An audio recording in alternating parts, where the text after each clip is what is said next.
Hello and welcome to our LCi Podcast here at LifeChurch. Today we are gathered here in one place in one accord with very special guests, First Lady and Women's Ministry Pastor here at LifeChurch, Gayla Baughman. It's nice to have you on. It's awesome to be here, Pastor Justin. Thank you very much. I'm excited for this because the truth is we've had Pastor on, we've had Miranda on, we've had Stephen on, now we have you on. We had the whole family. The whole family. It's exciting to know that there's a lot in the church willing to be participants in the ministry of God.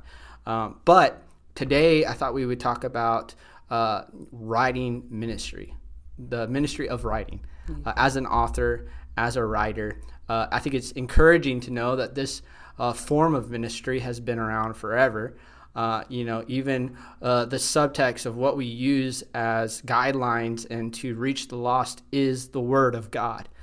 It's a book, and it's many authors, but also one author over it all. But I thought it was encouraging to know that there is a ministry beyond pulpit ministry and beyond the mic, just like video ministry and other different kinds of ministries.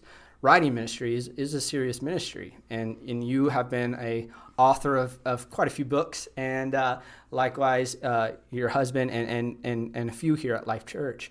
But why don't we dive deep into the context of writing as a ministry? Kind of maybe what has been your experience so far with it, and kind of maybe draw out the importance of it. Okay, well, let me just say that I did not start out being an author. It wasn't something that I thought I could do even. I liked to tell stories. I told stories to, our little kids when I was 11. I was telling stories to our little, kids' Sunday school. And I would just make them up, and I just thought that was fun. I didn't think about writing anything down. It just was off the top of my head. But I started out, one of the first books that I wrote, Social Graces, Christian Social Graces. I started out by teaching the class at Christian Life College called Social Graces. Well, they asked me to teach the class, and I had no idea what social graces even meant. I was like, what? Well, what is it? And so I started looking things up, and I realized that it's basically etiquette, like a way of, graces, social graces, is being able to be graceful in a social setting. So I started doing my research on that, and I could not find. There were some areas that were not conducive to Christian living that was in the etiquette part of, these mainstream books. And so I didn't really want to feed that kind of information to young college students that were, maybe just new and just listening to everything I said, which some of them do and some of them don't. And honestly, I learned probably more from them than they did me sometimes. But so I realized if I'm going to do a textbook, if I'm going to find a textbook, I'm going to have to do it. So that's how Christian Social Graces came about. It was a textbook for the next year that I taught the class. And it was just basically for the students. I didn't write it for mainstream, Christian people. Yeah. But a really sweet lady from headquarters found out about it. She was talking to me. I had written a few things just for, the women's magazine or, Reflections, and I'd written a couple of things. And I don't know where she got the idea that I could write, but she tossed that to me and said, this is an area that nobody's written anything on. So there was an audience that needed what I could provide. That was the first thing. And so she kind of stuck her neck out, and I did write the book, and we did self-publish. Now, all of the books that we've written are self-published.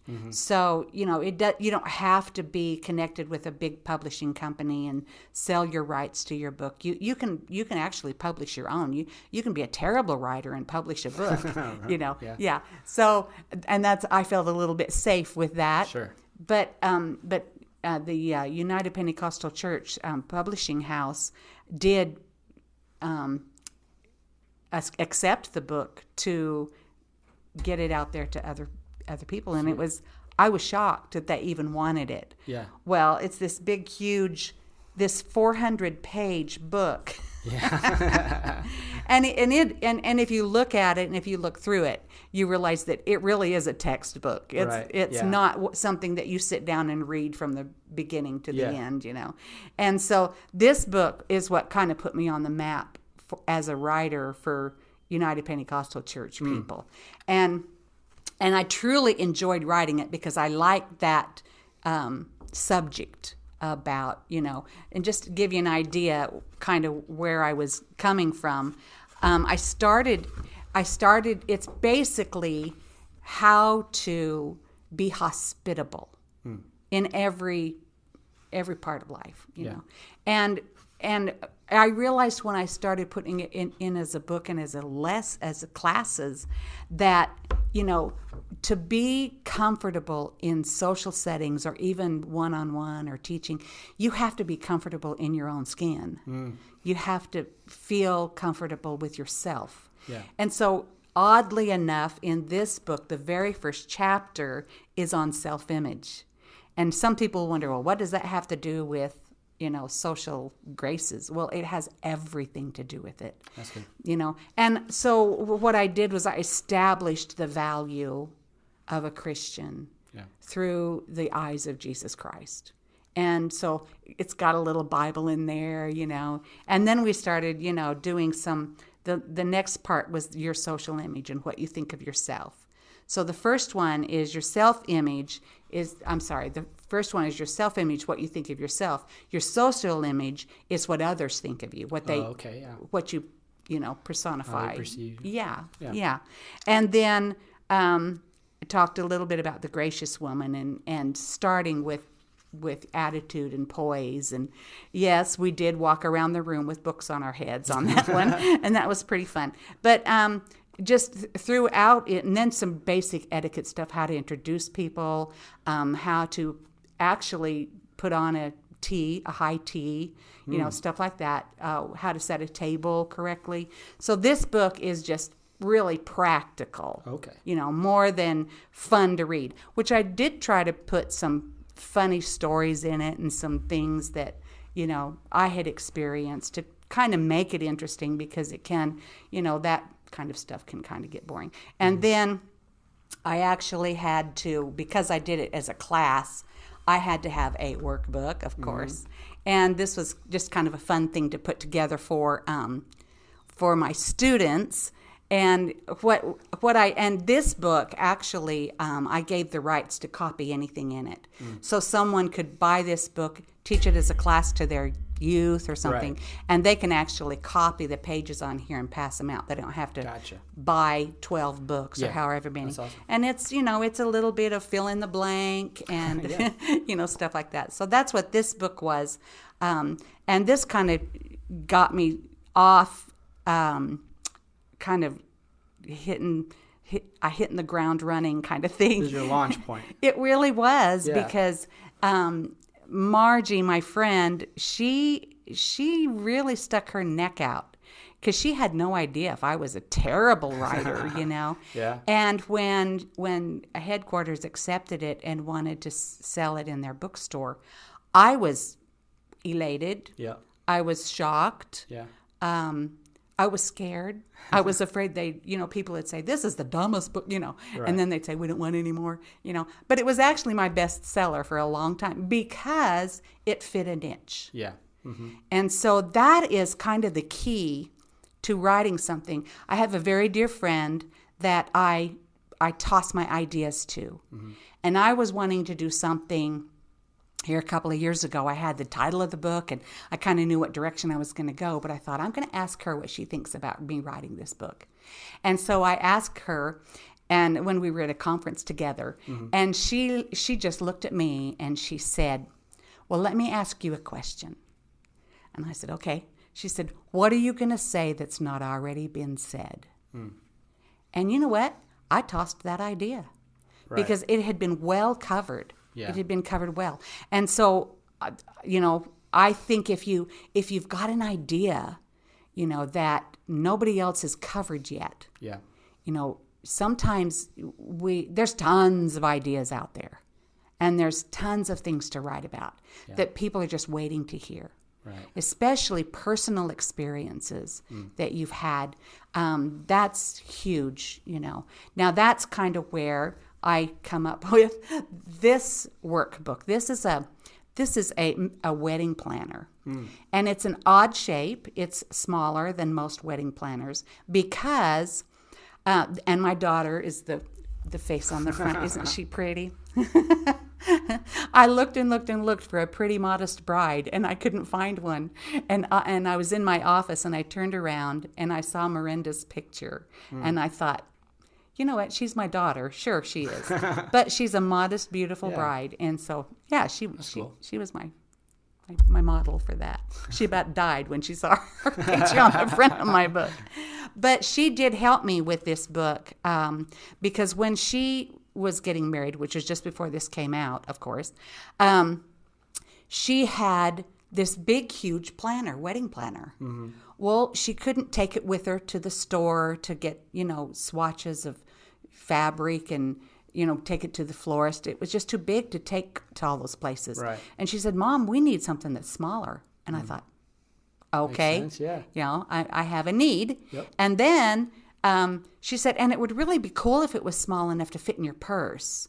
And it would really be cool if it had a spiral bound so that wherever you're at and whatever you're doing, you could just say where it is. Yeah.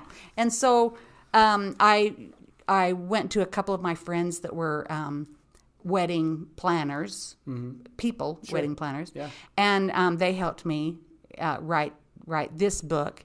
And so we put everything in it that a big planner would have, and some of the things that was in my Social Graces book.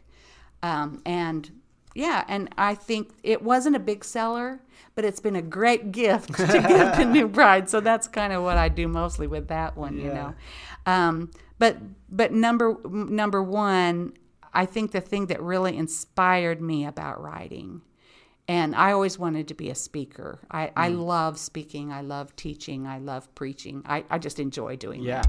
And I thought that's what I wanted to do. I wanted to be a conference speaker, Well, after I was away from home a couple of times, I thought, I don't really want to do this for a living. I don't like being away from home. Right. But I read somewhere when someone said that you can speak to 1,000 people, but when you write, you can write to the world. And your outreach is so much broader and wider reading, for people to read your work. Right. And so that really inspired me, and I thought, whatever I want to get out there to preach, if I have something really burning on my heart, then write a book, because that's what it's going to produce a good book, because you're passionate about it. And whatever you're good at, if you're really good at raising kids, these people that have had 12 kids, they need to write a book because we would all value how they handled 12 different kids, what did they do when they needed to, have a date night, how did they work all that? Right. And so stuff like that, I think personal experiences is really really good. I heard you're thinking about writing a book. I am writing a book. Yeah. Good segue. So I am writing a book. I'm putting I told Pastor today, actually, I put a timeline on it. And there is an end point to this because it needs to happen. I'm only a chapter away. So I'm really close. It's called Busy, but with Intent. Awesome. So being busy, but intentional about it. Yeah. And so, it's a first for me, my first book. So it's a new experience, but I get what you mean. To write about something you're passionate about is so much easier, than to write, a 12-page essay over a topic so you get in school. Yes, definitely. I've noticed that the passion you have for it, it just helps drive, you get this amount of ideas rolling in your head. And I think that's the cool thing about writing. Like you were talking about writing from experience. I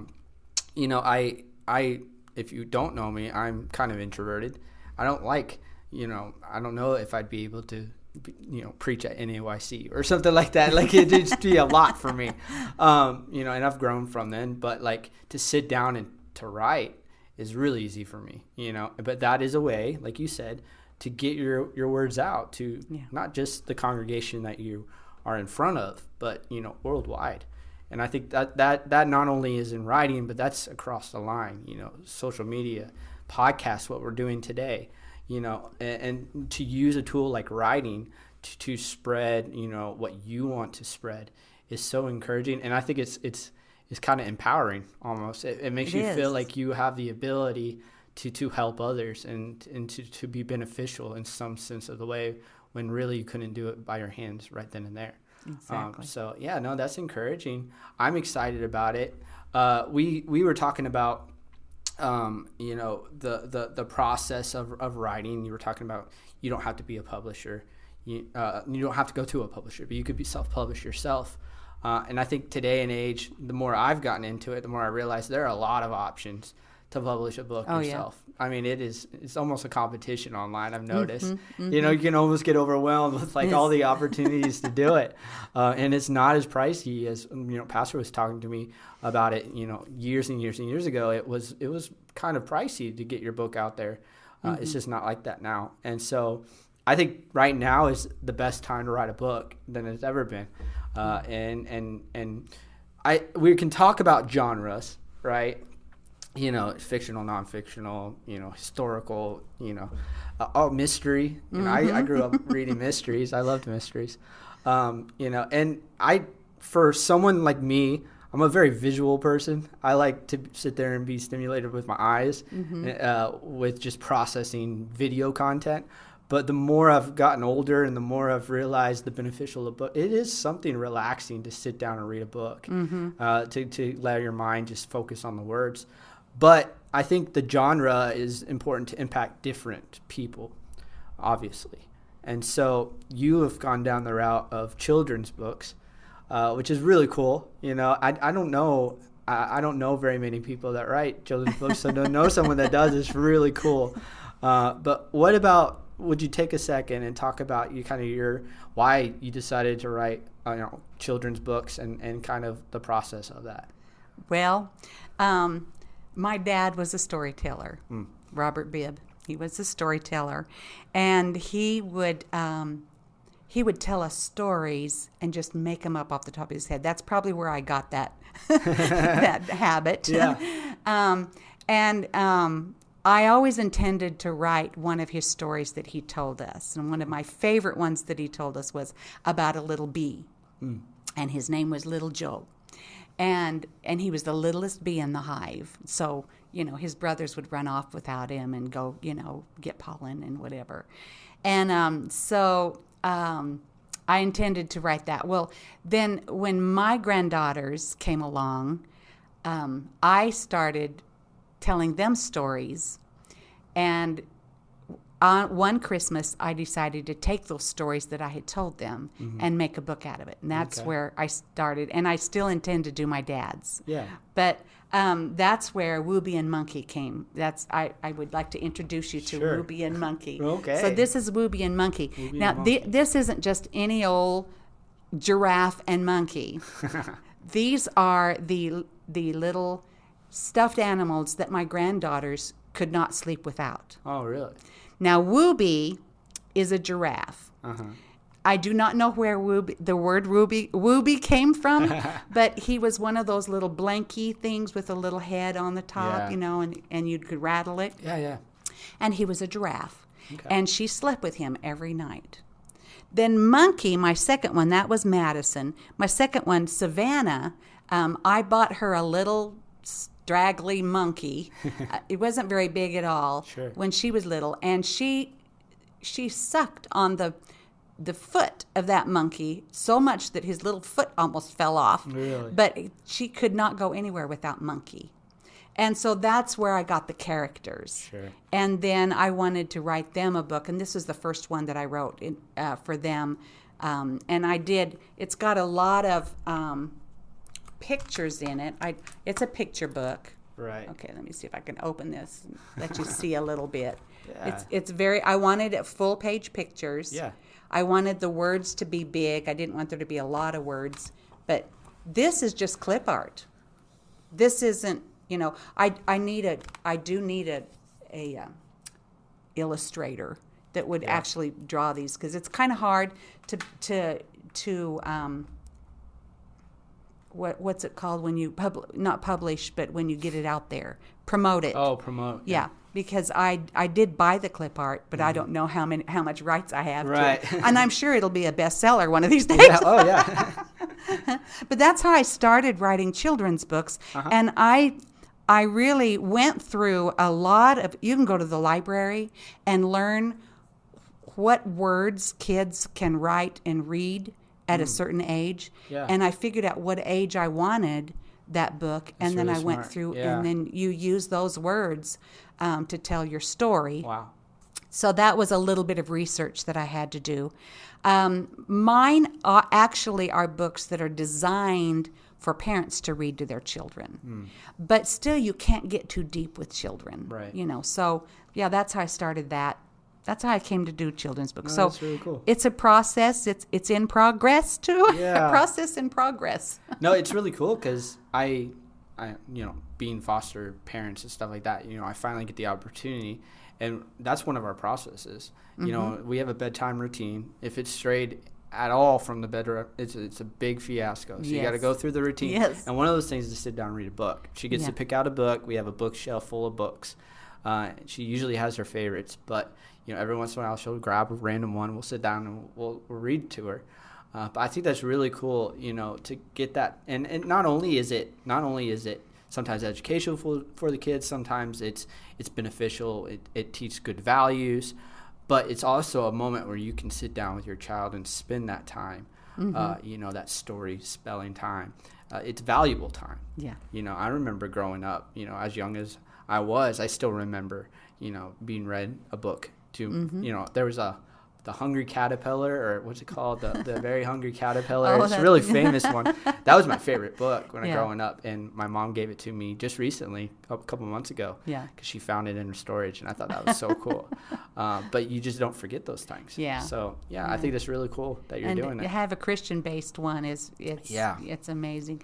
This one, the first one was Wooby and Monkey Become Friends, and it's about how they met each other. Sure. But it's also about friendship and how to be kind to each other.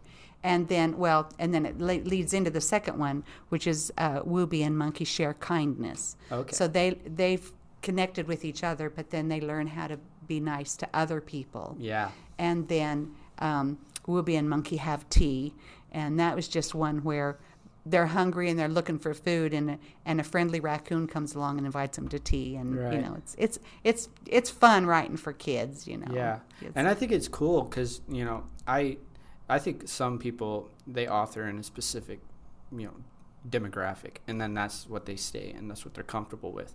But I'm noticing more sitting down with you, the variety of demographics that you write to, which is really cool. So do you do a little older than that as well? Yes, I did. I did some that's like from 9 to 14. And this is the Posh Series. And I just got 2 of them out. But what Posh means is princess on the outside and servant in the heart. And it was just some little things that I wanted to share. It kind of was a spin-off of Social Graces. Yeah, okay. So Posh Graceful Girl was the first one, and Forever Friends was the second one. And it just kind of takes a young person through a situation that they work out. Yeah. So how to be graceful, how to, handle yourself, and how to be modest. And Sure. And then Forever Friends was how to make friends and keep them and be friendly. So that was the ones that I started on that one. And that was pretty fun. Yeah. It was fun to do. They're just little books. I think it'd be beneficial. I'm not there yet to have a kid that old, but I can only imagine. I grew up in a family full of boys.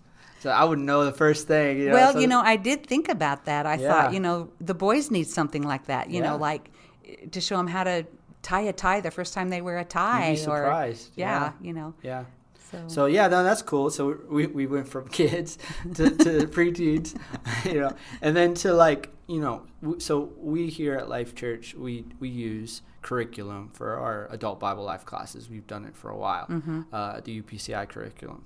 And, I have been blessed, whether you look at it as a good thing or a very scary thing, to teach your lessons that you've wrote before, not knowingly sometimes. And then you come to me, you're like, I wrote that and I just didn't see you translated that way. I'm like, well, hopefully it was the right way. It was perfect. But you write for the God's Word for Life and stuff like that. Kind of tell us the experience and how you feel about, writing these opportunities for other people to disciple a congregation.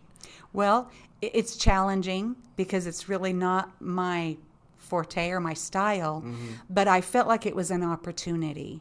And so I think this might be the adult lesson guide for winter 21-22. And I've written for these. My favorite part to write for these, and I did one whole quarter, was to write the connection story. Okay. Yeah. So you can take the biblical story and the sky is the limit. The sky's the limit in I can make up a story. I can grab something from way back in the 1800s, or I can go to the news and find something current and just something to connect them. Relatable. Yeah, like an illustration. Sure. And I enjoyed that. But when they asked me to do some lessons, I was very intimidated. I mean, and if you look at some of them at the front of the book, you'll see a list of these people that, write for these. And the list was like people that had masters in theology and, doctors and, all these things. And I just felt like I was, the peon of the group. But somewhere I was able to find a niche, perhaps. I don't really know why they keep asking me. No, they're really good. But I enjoy doing it. I really do enjoy doing it now that I've done it, for several years. And honestly, when our pastors here preach a lesson that I've written, I love it because it takes on their personality, and that's what they designed this for. Right. Not to follow it word for word, right, but to take some ideas out of it and make it your own. Yep. And that's what I meant when I was complimenting you, because it was like, oh, that is so cool. I never even thought of it that way. Yeah. So that's the value really cool. with that. And you talk about intimidation. Just imagine, your pastor, two of the people that, have mentored you through your life, these distinguished authors, and now I'm writing a book. You talk about intimidating. When pastor reads it, I don't know. Let me say on the other side, you just can't imagine how proud we are when we see, our young people growing up and becoming writers and becoming speakers. And it does thrill our hearts, because if we don't put into the younger generation, if we don't put into them, everything that we have dies with us. And that's not God's way. That's not what he wanted us to do. Sure. He wanted us to go into all the world and preach the gospel. And I think that means even genres and, races and, passing all different kinds of barriers, not just around the world, on the other side of the world, which is, take it literally, that's what it means. But he wanted us to just not exclude anyone. Yeah. And I think writing gives you that opportunity to, see what you can do with, with a situation that you're not. And that brings me to this book, my most recent book, Be Anxious for Nothing. I've actually never had a problem with depression. Okay. And I don't say that knock on wood. Maybe I'm just too shallow. I don't know. But I'd rather have a good time, than to focus on what I'm going through. Yeah. But I was working with a woman back when we were pastoring before we went to Stockton, and she had manic depression. I'd never heard of it. I didn't know that people got it. I didn't know if it was a virus. I didn't know what it was, but she struggled so much with it, and she was on so much medication. She was very overweight. She was going to a psychiatrist, and they would just give her more medication. She was taking something because she couldn't sleep, so they gave her something so she could sleep. Well, then she couldn't. When she'd wake up in the morning, she didn't want to get out of bed. She didn't want to do anything. So they gave her something to perk her up so that she could, and then she started gaining weight. So they gave her diet pills. And then, and then she was freaking out over the littlest things. So they gave her relaxers for her brain. And then she was felt like she was just floating around. So I don't know how many medications she was on, but she came to me desperate. She was just, so desperate. And I felt like, the Lord wanted to heal her, but I didn't know where to start because I couldn't relate. And so I would start praying for her. And I have the story of her at the beginning of this book. I just started praying for her, and I said, God, I don't know what to tell her. I can't fix her. I don't know how to fix her. Yeah. And so I don't know if it was the night or the morning when I woke up, but I got this ingenious idea. And I felt like the Lord spoke to me and said, give her one more prescription. I was like, she's not going to receive that. And he said, this is a different kind of prescription. Right. This she will take through her heart, not through her mouth. And then he impressed me to find an encouraging scripture and print it on an 8.5 by 11, and I did it with a matrix printer, the little dot matrix, and I made a little border around it, and I put the scripture on there, and I took it to her a couple of days later, and I told her, I said, Jeannie, I want you to. I've got another prescription for you, and I did see her face just fell. Like, not another prescription. And I said, well, this one is different. This one's from God. And she said, really? And I said, yeah. And I said, I want to give this scripture to you. It's like taking a pill. I said, but this is going to go into your heart. And what I want you to do is take this scripture. I want you to put it on your refrigerator.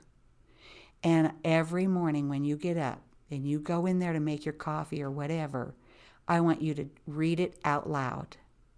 And do that every day this week. And when you're done with this one, I'll bring you another one. Well, we did that for quite a few times, and it encouraged me to start an encouragement Bible, which I bought someone gave me a little pink Bible, and I started highlighting the encouraging scriptures I was giving to Jeannie in pink. In my Bible. That's a girl thing. I'm sure you don't do that. I wouldn't do that.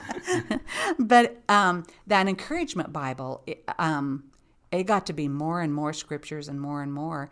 And as I started doing some research for Jeannie, I realized how many scriptures in the Bible were there to help her get through some of the things she was going through. It wasn't to take the place of her doctor's orders, but it was something that would supplement what she was doing and maybe give her strength to come off of some of the medication, with her doctor. And so that's how that began. And then over the years, I would just add more and more scriptures to that list.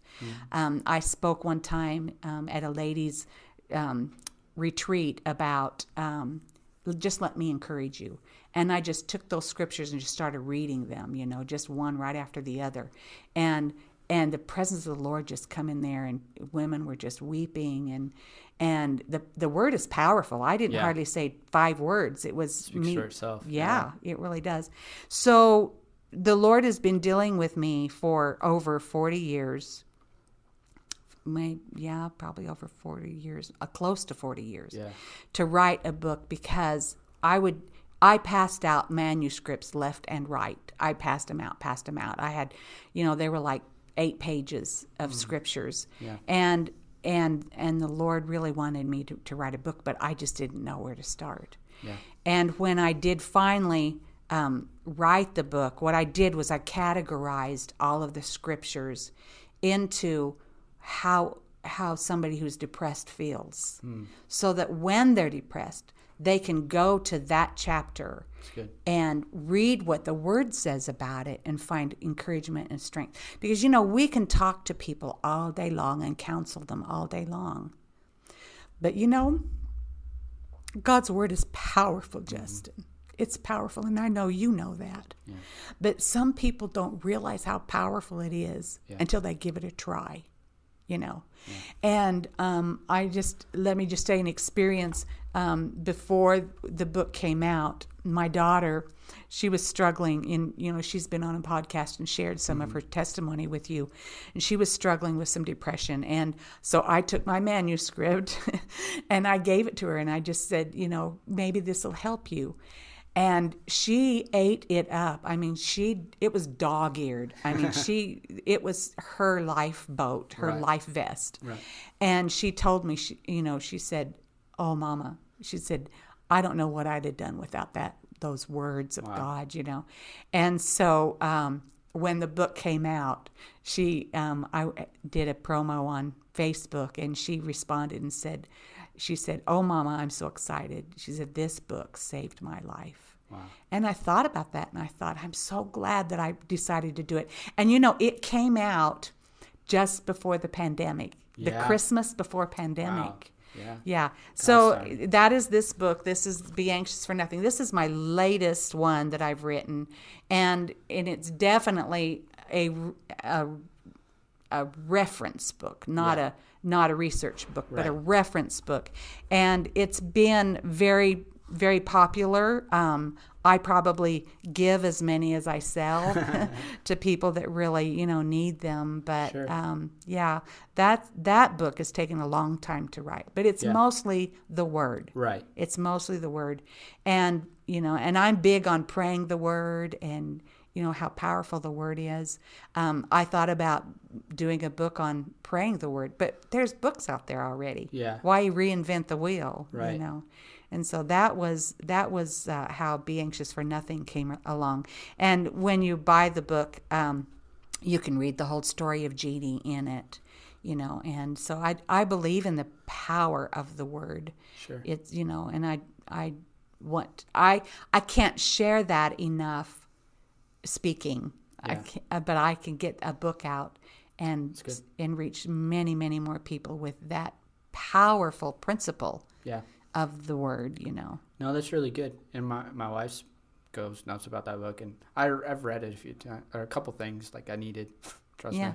And it's very beneficial. So I encourage whoever's listening, if that seems like something that you're interested in, you feel like you need to uplift, this book is that. So I think it'd be good, and we're wrapping it up. We're running out of time here, but to kind of let the viewer or hearer know kind of how to get their hands on these books. Because I just know that if you're here at LifeChurch and you come and visit us, and please do, here in Gilbert, Arizona, we have a little bookshelf store right next to the prayer room, right outside the door. If you've never checked it out, I encourage whoever's listening, check it out. It's kind of cool to see all the amount of wealth of knowledge that's available at the fingertips of these congregants here at LifeChurch. But you can get it online. You want to kind of promote where to find your books? Well, there's a couple of different ways that you can get it online. The first way is you can go to our church website, which is lifechurchaz.net. Yep. Is that right? Yep. Okay. No. Yes. Lifechurchaz. azlife.church. azlife.church. We changed it. azlife.church. Yeah, they've changed it. And my brain is too old to. But you can go there, and there's a resources button at the top, yep. And you can order any of our books that Pastor Baughman and I have written, any of those. Or you can go to Baughman Group, Baughman Group Ministries, all one word, .com, mm-hmm. And you can go there and buy them, and you can pay through PayPal or a credit card. Sure. And we run specials from time to time. We just finished our Easter special, where if you bought My Be Anxious for Nothing, you got a littler book called Leaving a Legacy for free, so that we do that every now and then, and that's kind of fun to do, so and of course you can, if you're connected with me on Facebook, just ask me how to do it or message me or something, Sure. And so we love doing it, we love getting it out there, but more than anything, the reward is, and I'll just say this in wrapping up, the reward is when somebody comes to you and tells you that there was something in your book that changed their life. And that is that's the most rewarding thing that you can hear. I don't hear it often, but when I do, it makes me just want to fall on my knees and, that's awesome. And just, say, God, I'm so glad I listened to you. You had to really talk to me on that one, Yeah, no, you do a really great job at it. So we appreciate you being on and promoting such a thing, because there might be some people, first time they come to LifeChurch, that don't really know the amount of wealth at their fingertips that they can gather. But get the opportunity to speak with the author themselves and kind of their insight on why they wrote it in the first place, I think gives a different insight to what this book's all about. So thank you, Pastor Gayla Baughman, for being on our LCi podcast today. And we thank you so much for taking the time to write and to minister to us through words. This has been a joy to be here on. Yeah, well, we appreciate it. God bless you. We want to say thank you so much for joining our LCi podcast today. We hope that something today in the conversation ministered to your heart. And if it did and you enjoyed it, be sure to share with your friends. Also, if you're watching on our YouTube channel, be sure to subscribe and hit the notification bell. That way you're notified every time a new episode is uploaded. Also, if you're listening to this, be sure to give us a follow. That way you're notified as well. Again, thank you so much for joining us. We're looking forward to the next episode, and God bless.